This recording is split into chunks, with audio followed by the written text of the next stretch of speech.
আসসালামু আলাইকুম এভরিওয়ান। ছাড়া পেয়ে গেল ছাত্রলীগের পোলাপান এবং দুধ দিয়ে গোসল করতেছে। কি হলো আমাদের জুলাই গণ অভ্যুত্থানে গিয়ে? এই যে ছাত্র ভাইরা তাদের নিজের তাজা রক্ত ঢেলে দিল জুলাই গণ অভ্যুত্থানে গিয়ে, তাদের কি স্বার্থ ছিল? দেশটা কি স্বাধীন করে কি স্বার্থ ছিল? কেউ স্বাধীনতা নিয়ে তামাশা করতেছে, আর কেউ গিয়া দুধ দিয়ে গোসল করতেছে, আর কেউ রং তামাশা দেখতেছে। আমরা সেগুলো সহ্য করতেছি। কি হলো জুলাই গণ অভ্যুত্থানে গিয়ে?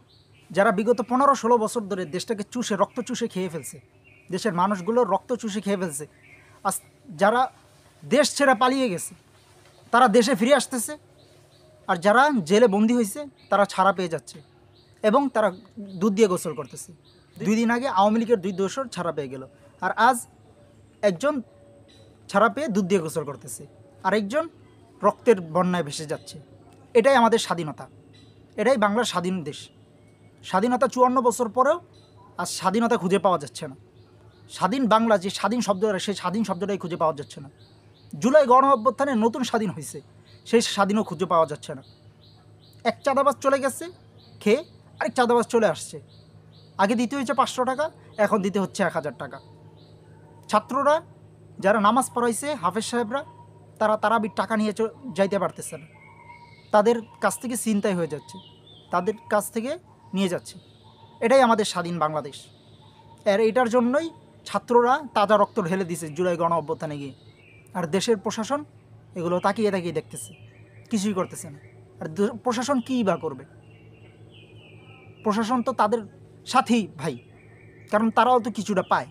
এক চাঁদাবাজ চাঁদাবাজি করে করে পুরো দেশটারে খায়া ফেলাইছে। দেশের যত অর্থ সম্পদ আছে সব বাহিরের দেশে পাচার করে দিছে। আর আরেক চাঁদাবাজ যে নির্বাচন চাই নির্বাচন করতে করতে পুরো পাগল হয়ে যাচ্ছে। দেশটাকে কবে লুটপাট করে খাবে, দেশের মানুষের কবে রক্ত চুষে খাবে। এখন চাঁদাবাজি করতে কষ্ট হচ্ছে, কারণ এখন তো ক্ষমতায় নেই, ক্ষমতায় তো তারা নেই। সেই জন্য চাঁদাবাজি করতে কষ্ট হচ্ছে, সেই জন্য নির্বাচন লাগবে, বারবার নির্বাচন লাগবে। সেই জন্য তারা নির্বাচন চাচ্ছে, চাঁদাবাজি যেন ভালো মতন করতে পারে। তাহলে দেশের মানুষের স্বার্থ কী?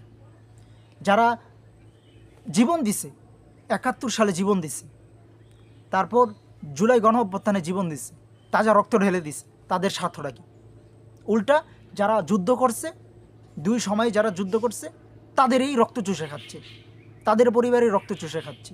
এমন মনে হচ্ছে যে তাদের বাপদাদারাই শুধু যুদ্ধ করছে আর বাকি মানুষগুলো আঙ্গুল চুষে বৈশা বৈশা এগুলোই করছে। এই জন্যই ইসিগিয়া তাদের রক্ত চুষে খাচ্ছে। এটাই হচ্ছে দেশের স্বাধীনতা। বাংলাদেশ স্বাধীন দেশ, পৃথিবীর ইতিহাসে লেখা বাংলাদেশ স্বাধীন দেশ। কোথার থেকে স্বাধীনতা অর্জন করছে? পাকিস্তান থেকে স্বাধীনতা অর্জন করছে। কোথার থেকে স্বাধীনতা অর্জন করছে? আওয়ামী লীগের দোসর থেকে, ফেসিস্ট সরকার থেকে স্বাধীনতা অর্জন করে 2বার স্বাধীনতা অর্জন করছে, কিন্তু স্বাধীনতার কোনো নামগন্ধই নেই। স্বাধীনতার 54 বছর পরেও আজ বাংলার মানুষ স্বাধীন না, পরাধীন হয়ে বসে আছে।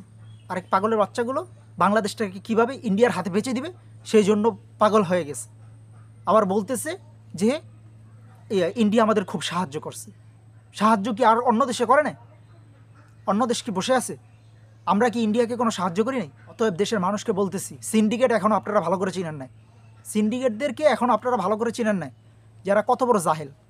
অতএব ভিডিওটি যদি ভালো লাগে থাকে, দেশের মানুষকে ভিডিওটি দেখার জন্য ব্যবস্থা করে দিন এবং সাবস্ক্রাইব করে সাথে থাকার চেষ্টা করুন পরবর্তী ভিডিও দেওয়ার জন্য।